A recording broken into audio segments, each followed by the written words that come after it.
Okay.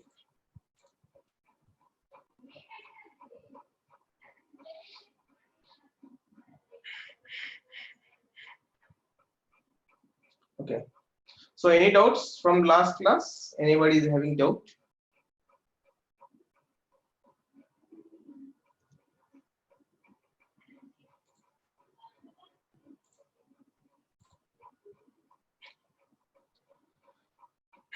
So this is the program yesterday we were discussing. Na? So any doubt from this? Inheritance.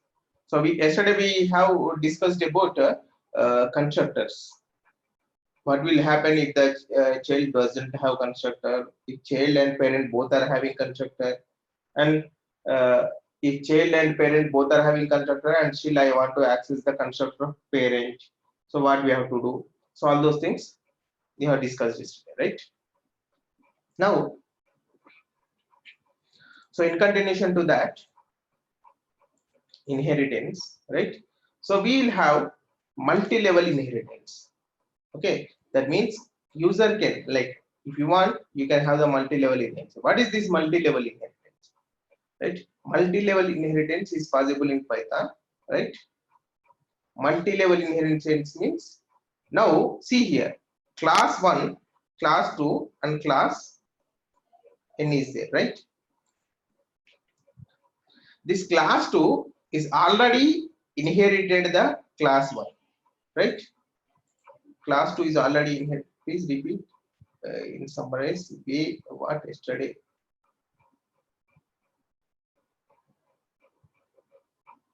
Okay.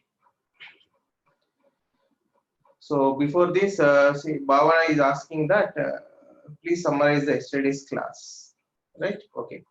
So before proceeding further, we'll come back here. Okay. So this we had discussed day before yesterday. So what is this? Parent is having the constructor and child doesn't have any constructor. And when you are creating the object for the child, so the parent class constructor will be executed, right? So automatically, that's the reason. So whatever the values here you are going to pass, so those values are for the parent constructor, and the parent constructor will be executed. So this already we had discussed day before yesterday. And yesterday what we have discussed is, so if parent is having one constructor and child is also having one constructor, right? So that means parent and child both are having the constructor. Then when you are creating the object, which constructor will execute, right? So the answer is it will execute the child constructor, right? Because when the child is having the constructor, it will override the constructor of parent, right? So it will replace the parent constructor. So when you are creating the object, I'm creating the object for child only, so obviously child constructor will be executed. And what about the parent constructor? Parent constructor won't be executed, right? And so if this is the case, now I have written some important code in parent constructor also, right? But in this case, in this particular scenario, only child constructor is executing, only this constructor is executing. But I have written some part of the application in parent constructor also that I want to execute compulsory. So in that case, that is also possible. For that, what you have to do is, so this is the next scenario. So this parent is having constructor, child is having its own constructor, but I want to execute when the parent and child both are having the constructors now. So only child constructor will be executed when you are creating the object for the child class, right? But here I want to execute the parent constructor also. For that, what I need to do is I have to call the parent constructor from your child constructor. That is further calling the child constructor for parent, calling parent constructor for child from child. So we have to use the method called super. So if you use the method super, so then parent constructor will be called automatically, and the parent constructor is also executed along with the child constructor. So that is what we had discussed yesterday. Okay. So now today let us move to the today. So that is what we have discussed yesterday. And today let us move to the multi-level construct, multi-level inheritance. So this is all here is only one parent is there, one child is there. In every scenario what we have discussed here, one parent, one child will be there. So if you have multiple parents and multiple childs, what will be happen? Like, right, how we can work with that? So that is what your multi-level inheritance, right? So for that I'm moving to our PPT. So multi-level inheritance means, say 3 classes, class 1, class 2, class 3. Okay, class 2 is already inherited the functionality of class 1, and the class 2 is also giving the functionality to class n. That means here class n is taking the functionality from class 1 and also it is giving to the class 3. Okay, that means here the child class again inherited by another class. That is called multi-level inheritance. See here, class 1, okay, here some class functionality is there, and class 2, what I'm doing in class 2, I'm inheriting class 1. That means class 2 is getting the functionality of entire class 1, right? I'm mentioning class 1, right? And apart from this, it is the class 2 is also having its own functionality, right? Again I'm creating one more class 3. That class 3 is inheriting class 2. Class 3 is inheriting class 2 means class 2 is already inherited class 1, na? Class 2 is already inherited class 1 and its own functionality. So all that functionality this class 3 will get it. That means here class 1, right? So now class 2 is already having class 1 functionality and its own functionality. And class 3, what we are doing here, we are inheriting class 2 now. So we will get entire class 2 functionality. Entire class 2 functionality means its own functionality along with the class 1 functionality. And again this class 3 no need to inherit class 1 because already it is inherited by the class 2, and the class 2 functionality this class 3 is importing. Okay, so again no need to inherit class 1 by class 3, right? So this is our multi-level inheritance. So let us go back. Okay, so here the same functionality I have written what we have discussed in the PPT now, right? So I'm going to implement here. I'm creating my class 1. So here simply I'm writing one statement that this is from my class 1 just to identify, right? Okay, now in this my class 1 I'm creating one user defined function called fun1. So it is taking 2 variables x and y. Okay, so after taking 2 variables, what I'm doing, simply I'm printing from my class 1 x value equal to so and so, y value equal so and so, and x and y values are printed here, right? So this is the functionality of my class 1. Is it clear to everyone? Now what I will do is, okay, this is class 1, right? I'll create another class my underscore class 2. Okay, my underscore class 2. So this is inheriting my underscore class 1. That means this entire class 1 functionality is inherited by the class 2. Okay, here what I'm doing, so apart from the functionality of my class 1, this class 2 is having its own functionality too, right? So what is that functionality? Again here I'm printing, simply I'm printing this is from my class 2, and here also I'm having one user defined function. I'm creating one user defined function called fun2, and it is also taking 2 variables x and y, and simply I'm printing 2 variables. This is from my class 2. So this is from my class 2, right? This is from my class 2. This is from my class 2, right? Now again I'm creating another class called my class 3, and this my class 3 is inheriting my class 2. That means this my class 2 functionality. What is the my class 2 functionality? It is having the functionality of my class 1 plus this functionality. Now this my class 1 and this functionality both are inherited by the my underscore class 3, right? So now here what I'm doing, this I'm printing, this is from my class 3, and here also I'm creating one more user defined function called fun3. It is also taking two parameters x and y. Again I'm printing the x and y values here. So here I'm having three classes, right? Three classes. Okay. Now here, okay, I'm creating the object for, I'm creating object obj1 for which class? My class 3. My class 3. That means this particular class, right?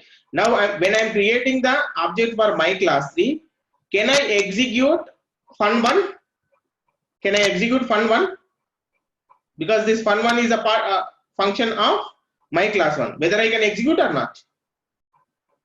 Whether I can execute or not?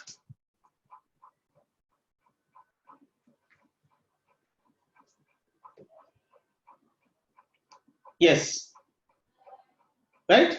Because why I can execute fun1? Or for simple understanding, I'll come from here only, right? Okay. So with object 1, obj1, can I call fun3 function? Because fun3 function is a part of class 3. Yes, I can call. Yes. So now if I call fun1, so this is multiple inheritance. Okay. So what I will do is here all I will comment it out. That we will discuss next. Okay. So right. Now can I call fun3? Yes. Happily I can call fun3 function because it is a part of class 3 and already I have created object for class 3, that is obj1. Easily I can call fun3. So I am passing 10 and 30 here. So 10 will be stored in x and 30 will be stored in y. And now I am printing from my class 3, x equal to 10, y equal to 30 will be printed. Okay, x equal to 10, y equal to 30 will be printed. Okay, right. Right now here, okay, this is fine. From my class 3, x equal to 10, y equal to 30 will be printed. But before that, what is happening here? See here, this is from my class 1 is printed. This is from my class 2 is printed. This is from my class 3 is also printed. Why it is printed? Why it is printed? Of course, this is from my class 3 is printed. Since the object is created, whatever the functions are there, normal functions are there, predefined functions, those functions will be executed. So here I have written this is from class 3. This will be executed. That is for sure. But why these two are coming again? Why we are getting these two? Here I have called only the function 3. Here I have called only the function 3. Here when I created the object for function class 3, that is obj1 class, in class 3 I am having this particular predefined function, right? So that will be executed and this is inheriting my class 2 now. So in my class 2 also one predefined function is there. This is from my class 2, that will be executed. Again this further inherit my class 1, here also one function is there. This will be executed. So that's the reason we are getting these three. This is from my class 1, my class 2, my class 3. So that's the reason I have written this print statement from my class 1, my class 2, my class 3. Okay. Okay, right. Now, is this clear to everyone? Now, can I call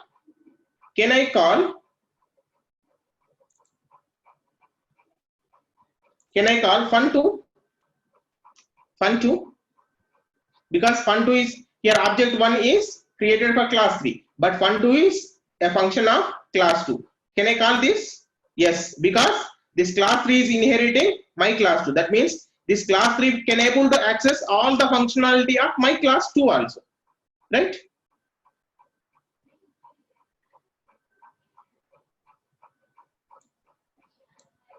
Bhavana is asking that, sir, class 1 erase करने पर B lines आ रहा है सब. No, class 1 erase नहीं करना इधर. Okay, ये मैं इधर 3 क्लास के बारे में डिस्कस कर रहा हूँ. Okay, now can I call this function fun2? Yes, I can call this fun2 because my class 3 is inheriting my class 2.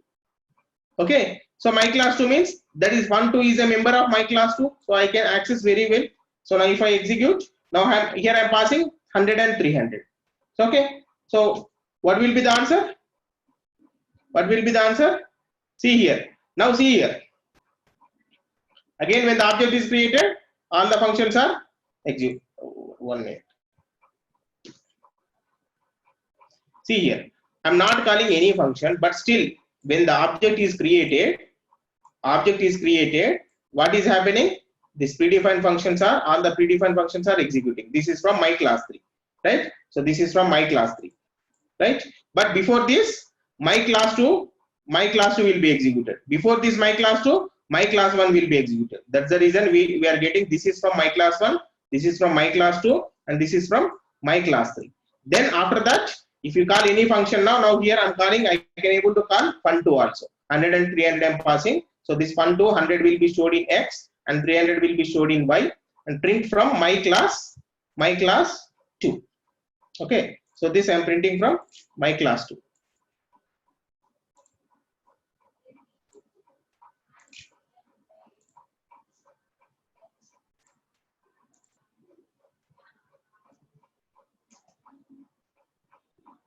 Just a minute.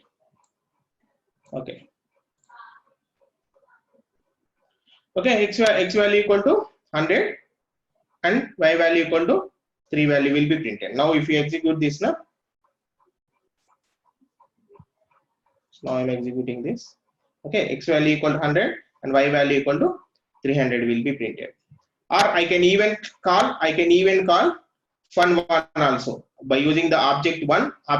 Actually this object 1 is obj1 is the object of my class 3, but still I can able to call this fun1 also. Why I can able to call? Because this is inheriting my class 2, my class 2 is inheriting my class 2. That means when class 1 is friend of class 2 and class 2 is friend of class 3, then class 3 is also a friend of class 1. Na? So now I'm enabling, I'm calling all the 3 functions. So this fun3 is from this fun3 is from class 3, and this fun2 is from which class? Class 2. Okay. So this is from class 1, right?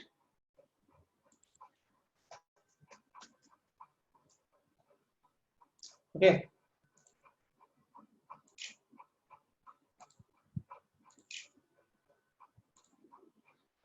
Right. So now I'm executing all the 3 functions. See here. So in a obj1. Oh, here. This is not closed, no? Actually, some problem is there with my keyboard. Okay, right now if I execute this, you can see here. So from class 3 x value, here I'm passing to fun3. Fun3 means this belongs to class 3 now. So from class 3 I'm printing x and y value as 10 and 30, and this fun2 means fun2 belongs to class 2. So from class 2 I'm printing 100 and 300. This fun1 belongs to class 1. So from class 1 I'm printing 1000 and 3000. Right? Any doubts here? Yes, like child, parent, grandparents. Correct. That is multi-level. So class my class 3, class 2. If we don't take, okay, that means okay. Now Bhavan is asking. Okay, that is Bhavan, no doubt. And Deepthi, if we create object for my class 2, can we access the function 3? No, we cannot access, because see here, both of you will check it, right? Now first, what Bhavana is asking. So if I don't inherit class 2, if I don't inherit, what is the question? My class 3 don't inherit my class 2. Okay. So if my class 3 is not inheriting class 2. Okay, so that means only class 2 is inheriting class 1, right? Class 3 is not inheriting any of the class. So now in this case, what happened? I have created the object for obj1. Okay, so now what will be the answer? This will be executed and it will print this is from my class 3, right? So then after that, when I'm calling fun3, so this will be executed and it will be printed as from my class 3 x value equal to 10 and y value equal to 30. And when I'm trying to do this function 2, because function 2 is not a member of class 3 and it is a member of class 2, right? And I'm not inheriting class 2 also. I'm not getting the functionality of class 2. So here it will raise the error for these two statements. For these two statements, it will raise the error because this class 3 cannot execute the members of class 2 and class 1. Okay, because it is not inherited any of the class, right? So now let us check this. Let us check this. So will I expect error? Right? See here. What is the error? My class 3 object has no attribute to function 2. No attribute to function 2. Okay, I'll comment out this. I'll comment out this, right? I'll comment out this. Now what happens if I execute here? Sorry, this is function 1, right? Okay, obj1. And here also we supposed to get error. Function 1, no? Okay, function 1.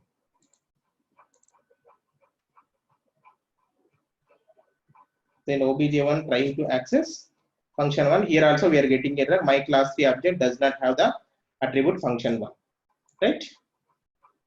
Okay, we cannot access those functions. Hope it is clear, Bhavana? Right. Now, Deepti is asking that, sir, my class 3 function, my class, okay. Deepti, what she has asked? If we create object for my class 2, can we access function 3?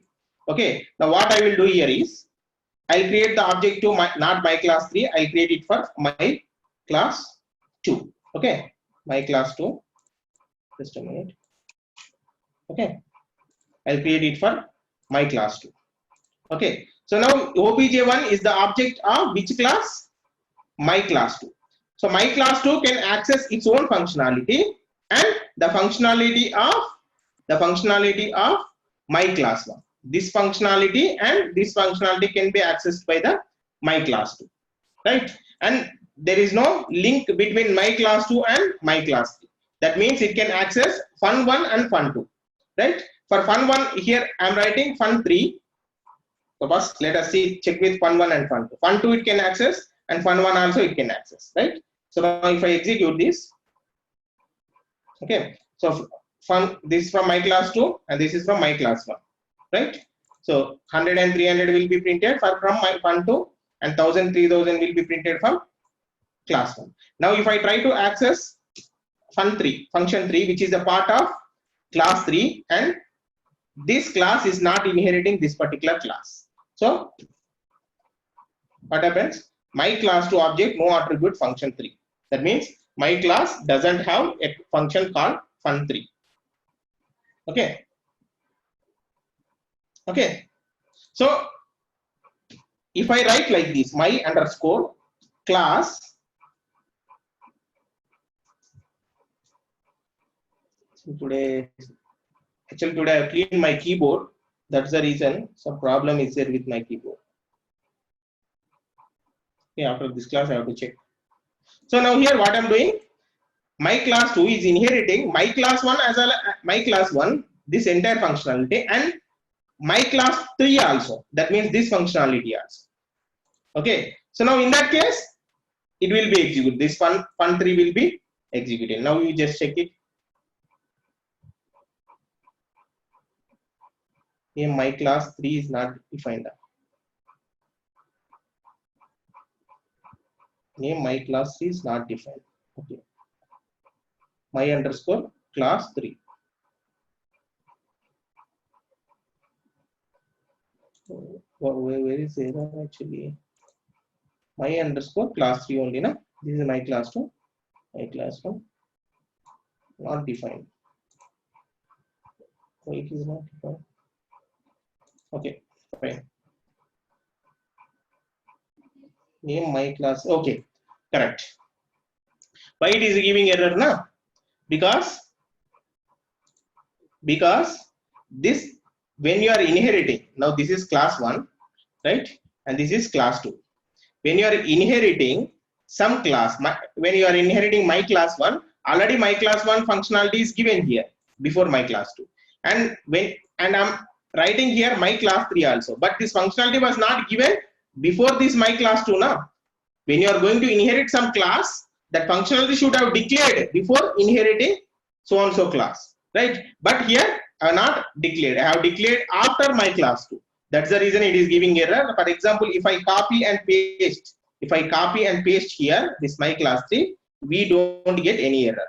Okay, now if you execute, it will be fine, right? Because when you are going to inherit some class, the classes should be defined before that, right? Right.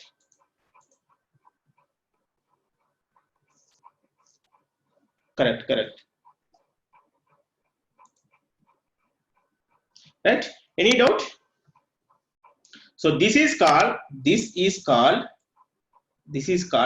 multiple inheritance. Multi-level inheritance means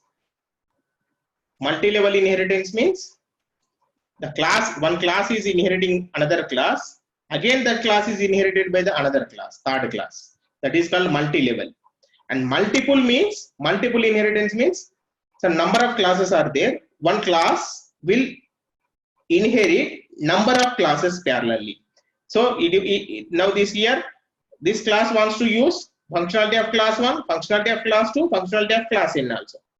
Okay, so now in this child is having the functionality of all the 3 parents here, right? So that means single class can also inherit number of parents. Okay, multiple class can be single class, right? Multiple classes are inherited by the single class. So that is what we have seen, we have discussed also for the deep question. So that is what we did here now. Now here class 2 is inheriting my class 1, right? And here my class 3 also, Okay, so this is called multiple inheritance, right? Now for example, if I create object for my class 1, where I get error, can anyone tell? I'm creating object for only my class 1. That means I can access only fun1, and this my class 1 is not inheriting any of the class, right? So I cannot access this fun3 and fun2. Okay,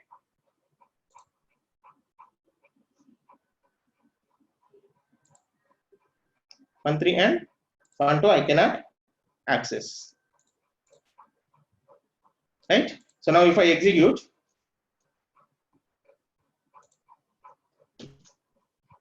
so my class 1 does not have attribute to function 3. Okay, function 3. So for function 3, it doesn't have attribute. Okay, and remember here, of course this is very important for us, right, for the next topic. Now here I have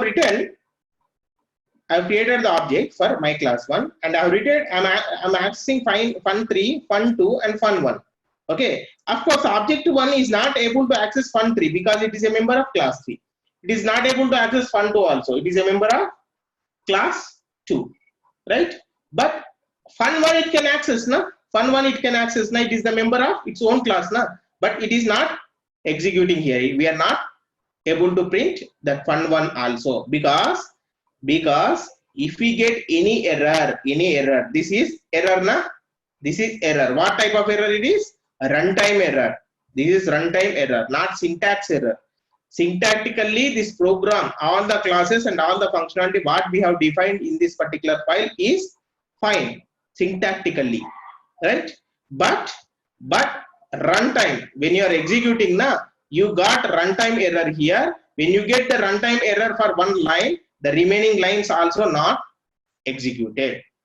If you get the runtime error at second line, when you have written 100 lines of program, if you get runtime error at second line, and the remaining 98 lines of the program won't be executed. Okay, right? Of course, this is important for us for the next class, since it has come here now. So I'm discussing. Okay. Any doubts?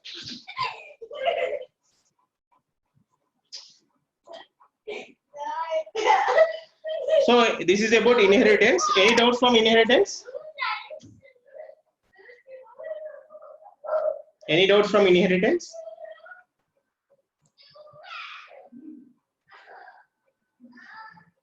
So with this, we'll close inheritance. Hope inheritance is clear to everyone. Na?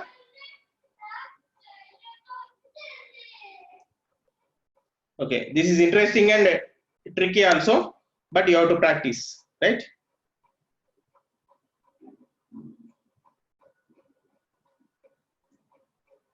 Okay.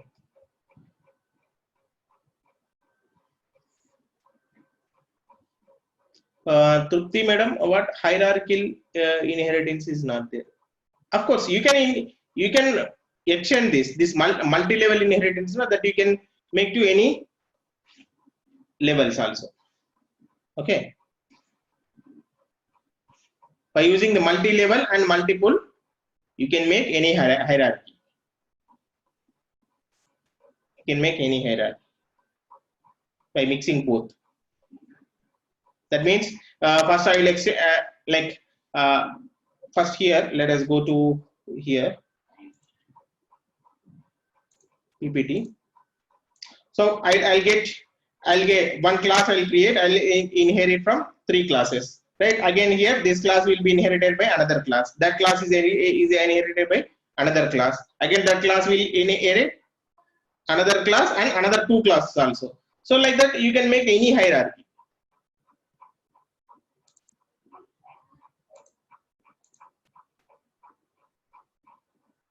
Okay.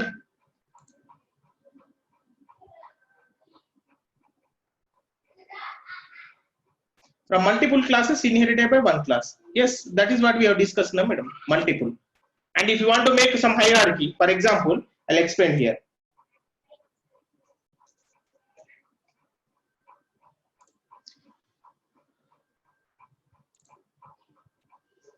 So that depends upon your application. That's all. Okay. Now what I will do is, here I'm having one class, right? So some 4 classes are there. These 4 classes are inherited by one class. Okay. Again, this class is inherited by another class. Okay. Then another class. Okay. What I will do is, okay, this is another class.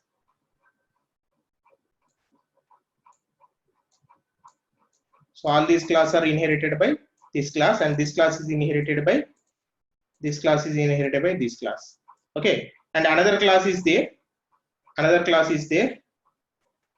This is inheriting. This class is inheriting this one and this one also. Okay, and this class is inherited by this class is inherited by this class. So like this, you can make any hierarchy.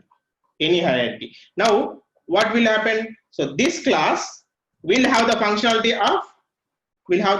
of all these classes, right? All these classes, obviously. Okay. So we can develop any hierarchy.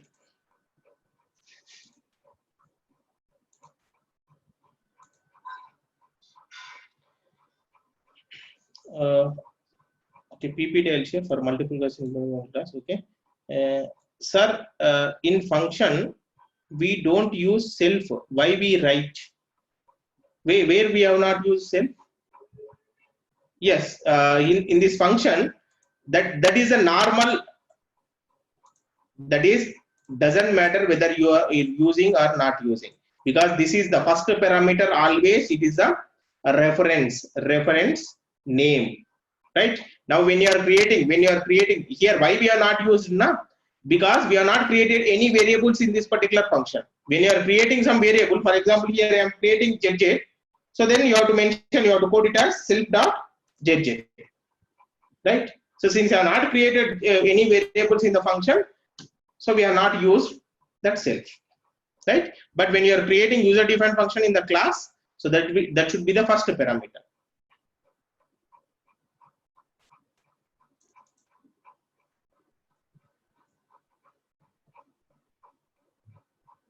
Yes, madam. Okay. Okay. Let us move to next topic called exception handling. Okay. So this is very important topic. And Manish is asking that when we called function to any object name, then object name replace to it to self, right now, sir? Yes, correct. That means self means whenever you, that is reference in that particular class only. When you are creating the object, now entire members will be copied as a copied into one context in the memory. That I have explained while we are discussing class and object. Na? In Paint, I have explained. Na? When you have created the object, all the object parameters, that means object members are, class members are copied into context. Then whatever the value you are giving for the object, that value is assigned for the corresponding members. Okay. That reference is only within the class, not outside the class. That self, xyz, or raju, or anything, whatever you are mentioning, that reference name. So that reference name is only valid within the class, not outside the class. When you are creating the object, you have to call with that object name only. Variable, if you want to call, you have to call that variable from object name only. Okay. Right. So next topic is exception handling.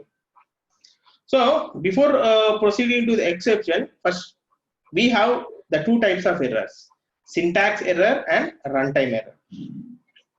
Syntax error and runtime error. So what is syntax error and what is runtime error? Okay. So what is syntax error and what is runtime error? Okay. Now what I will do is, I'll do here.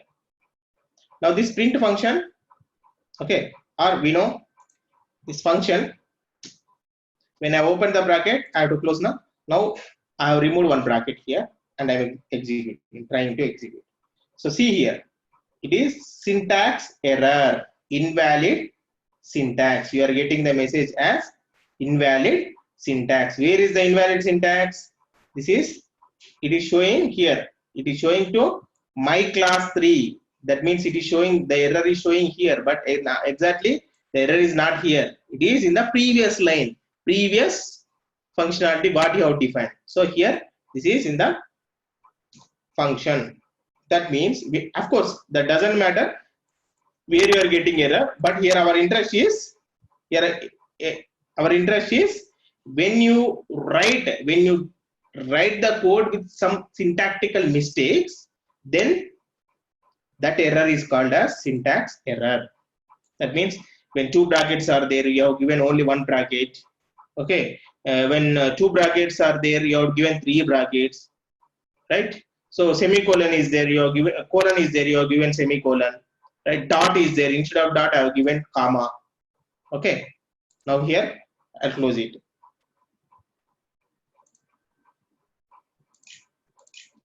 Okay. So now here instead of dot I'm giving comma. Okay. I'm giving comma. Now if I compile, again it will give error, right? So what is that? So my object does not have attribute. What is it? Okay. Here function 3. No, this may be different error. Function 3. So here, of course, these things we have changed in obj1, class 2, class 3. Okay, here we have changed these things that we have to, for the last program discussion we have changed a lot of things now. So function 3, 10 and 30 cannot be called by class 1. Okay, so this is instead of class 1 I'll create it for class 2. Okay, since I have created for object for class 1, it is throwing an error. So now what I will do is I'll make it for class 2. Okay, now if I execute, it will work fine, right? It is working fine. Now here what I'm doing is instead of dot I'm giving comma. Okay, if I execute, right? So here type error. Okay, of course this type error will discuss, right?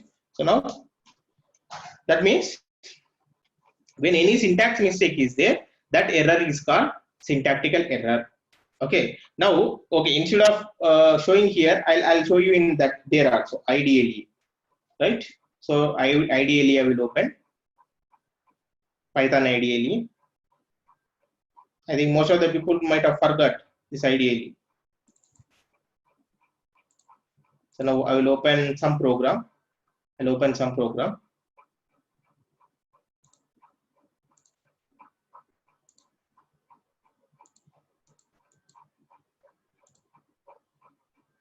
So Python practice. Open some program. So I'll open it. Some list. Okay. Some list program. So this is our program, right? So already we have done with all this thing, right? Now here I'm giving print list 1. I'm removed one bracket. Now if I try to execute now, so it is telling invalid syntax. Everyone able to see here? It is showing a message that invalid syntax, right? Invalid syntax. So that means these are called as syntactical errors. Okay, so these syntactical errors, if our program is having any syntactical error, then we have to solve that. Then only it will be, we can proceed further, right? So that means what is this syntactical error? How we are getting this syntactical error means when you are compiling, right? When you are compiling, right? So what our interpreter are compiling, right? So we may be using Java, C, or Python, right? So whatever it may be the programming language, if you are working with C language, there you will have the C compiler.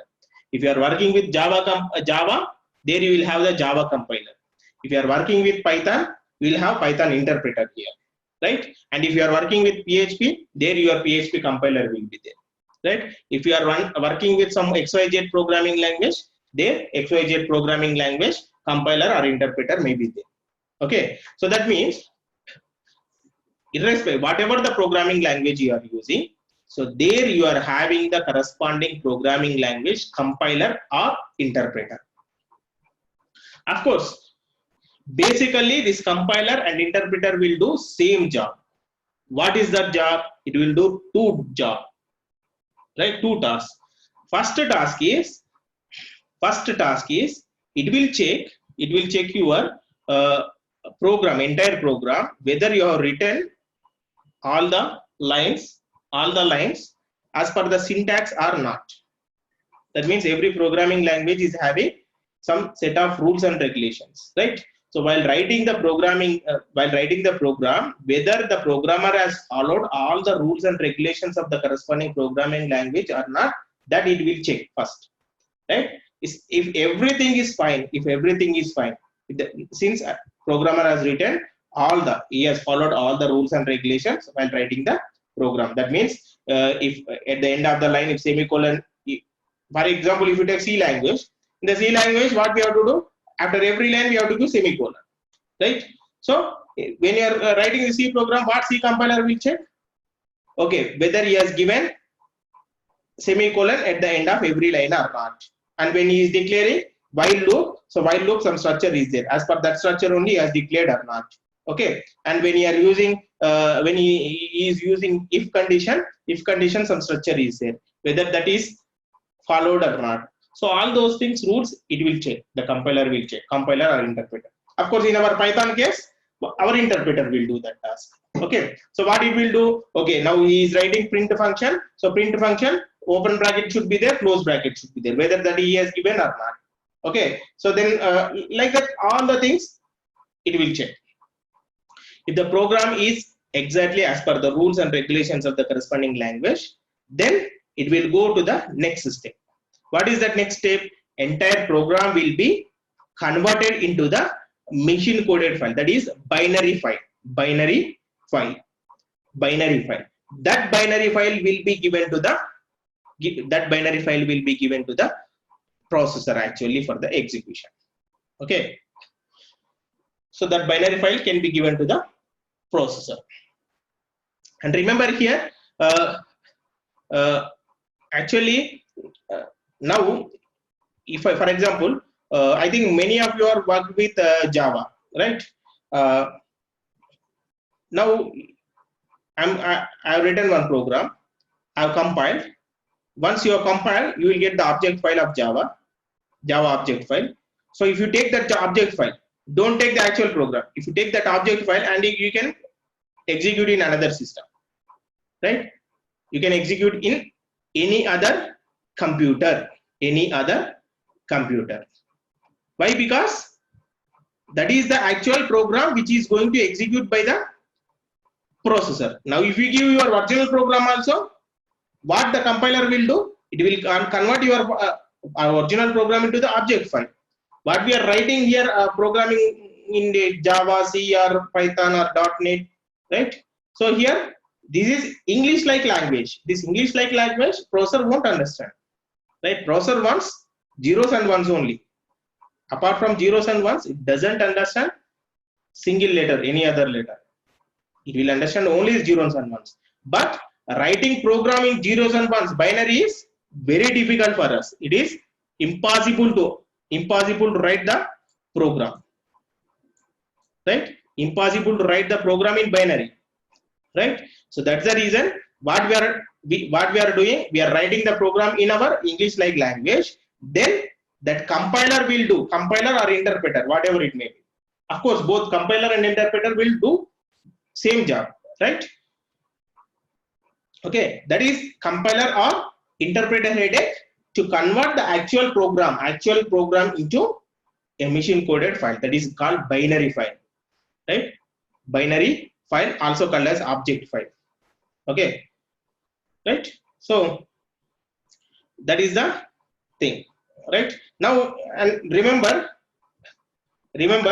now when you are executing, so these are called as compilers, interpreters, right?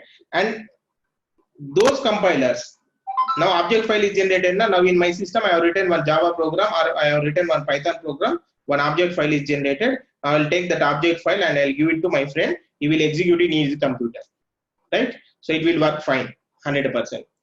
But okay, I have generated one file. I have taken that file and I am going to execute in some other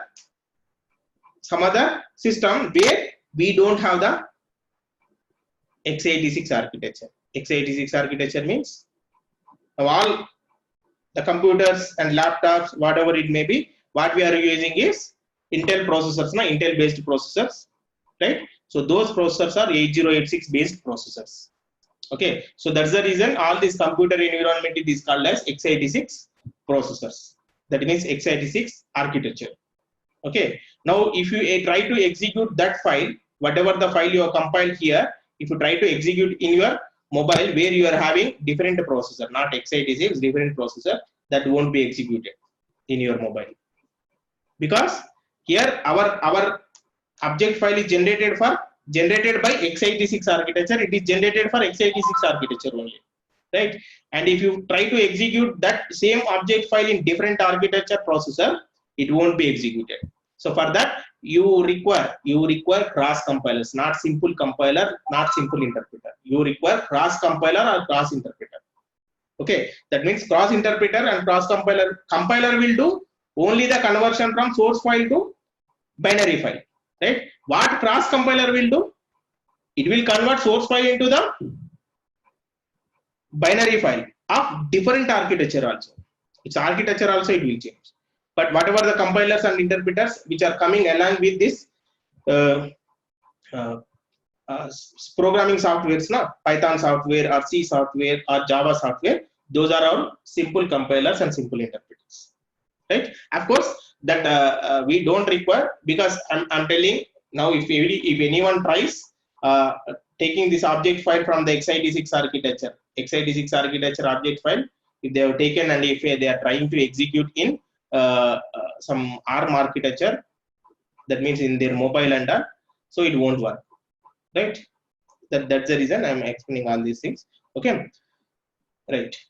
Now here let us go back to our PPT now.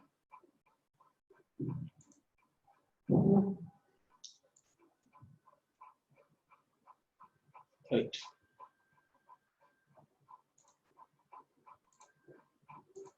So syntax error. Syntax error means if you do any mistake in the syntax, if you are not followed the rules, we'll get this error. So these errors we know very well.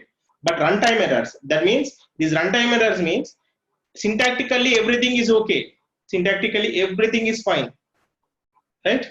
Syntactically everything is fine, but still you are getting the error in your program, right? So that is what those type of errors we have seen lot of times, right? That time I told that you just note down this error, you just note down this error, you observe this error, like that I told, right? So the reason is because we are going to discuss this concept.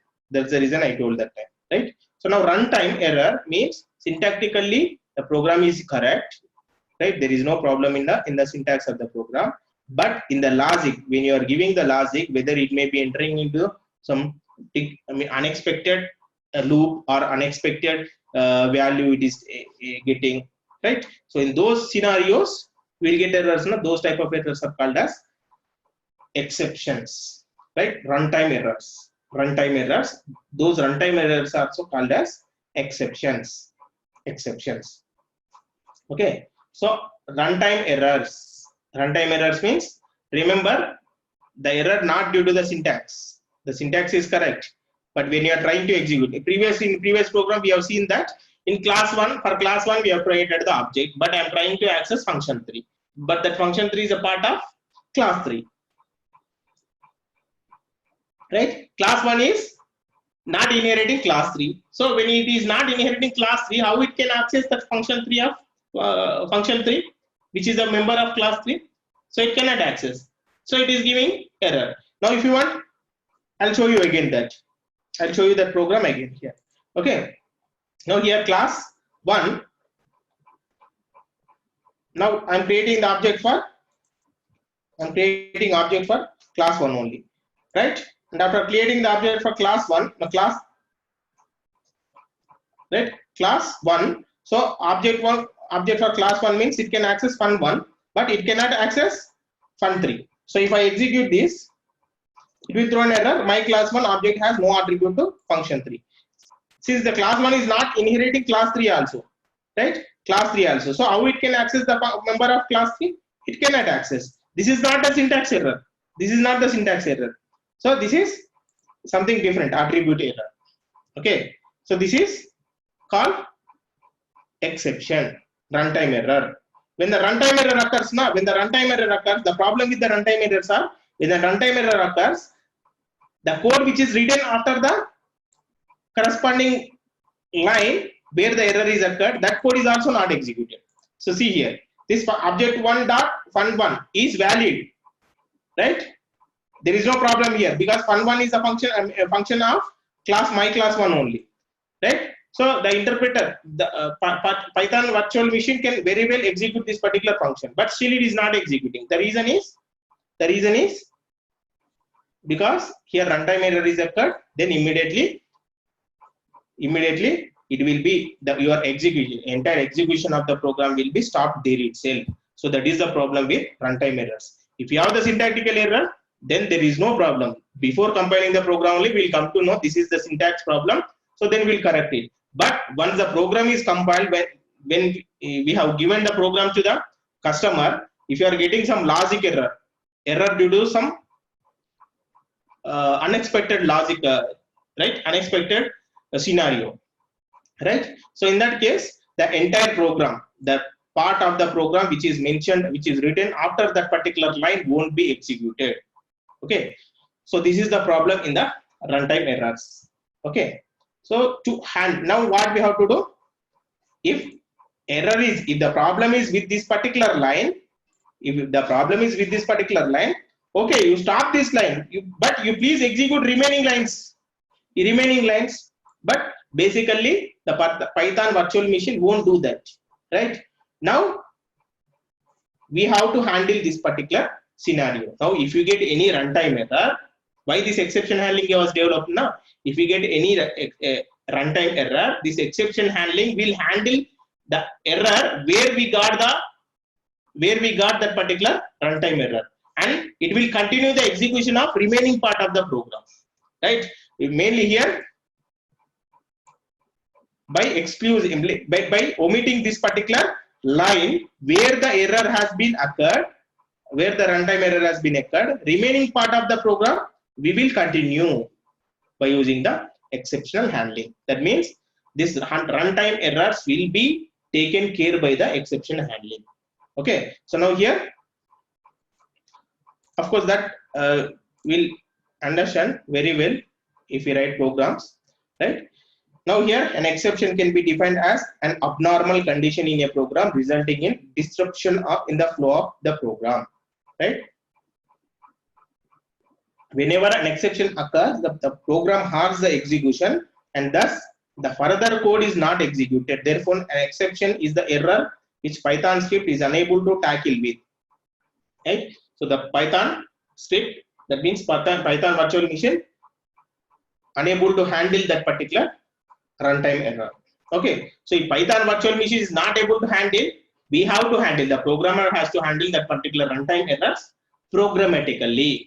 To handle that runtime errors programmatically, we have the concept called exception handling,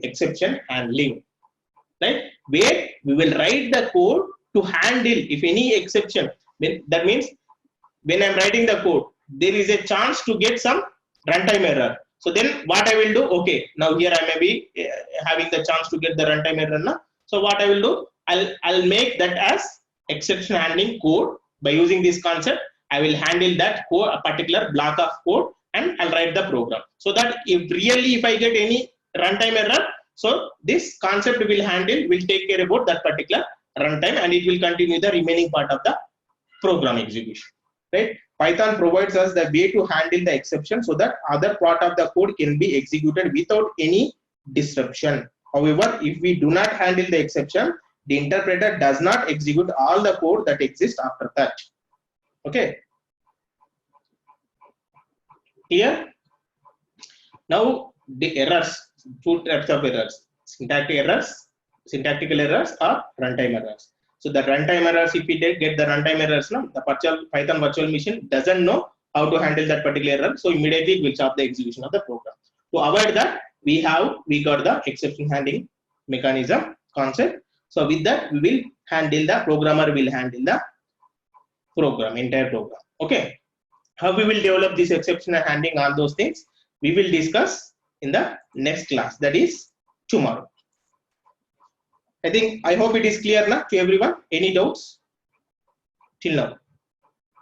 Any doubts?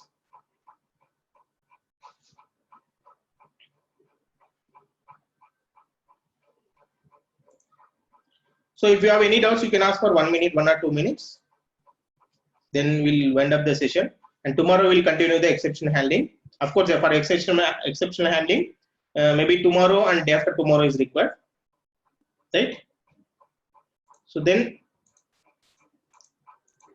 we'll move to further, like 2 modules. We'll work with a math module and some data type module. Then we'll move to MySQL.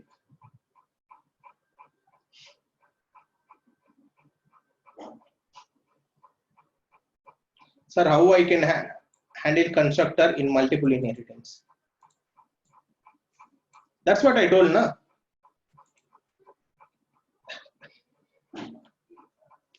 Yes, super. Or you can use the class name also, or you can use the class name also. So here, if you have the confusion, now here for handling, for calling the parent constructor, we have used the super method. In addition to that, you can use the class name also, class name dot underscore underscore init, and mention the. So in this case, if you are using the class name now, you have to mention the reference also, class reference also, then along with number of parameters. Okay. Okay, thank you, Madam Trupti, Madam.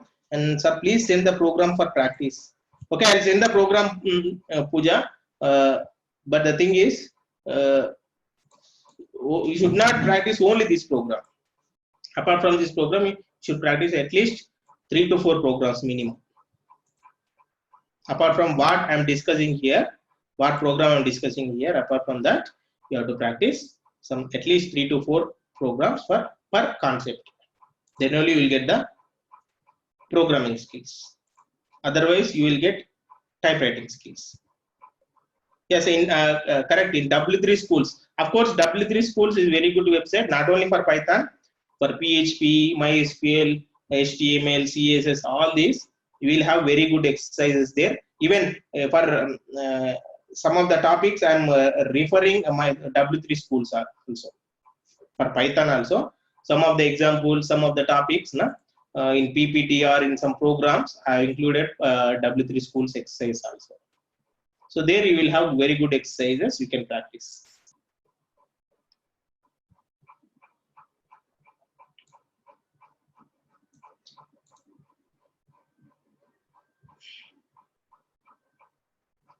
Sir, constructor which type accept the value? So it can accept any type. Constructor can accept any type, integer, float, or string, anything.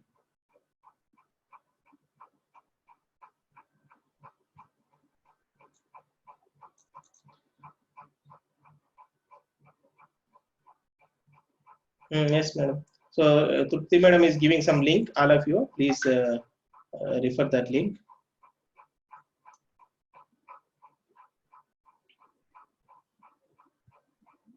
Okay, but the thing is, instead of practicing the exercises which are there in the websites or some stuff, you try to write your own program. Just understand the concept. Based on that concept, you try to develop your own program. Right? If you do like that, you will get very good skills, programming skills. Always watching something and doing is different thing, right? So if you try, okay, you just see that.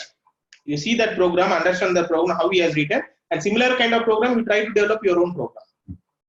Okay.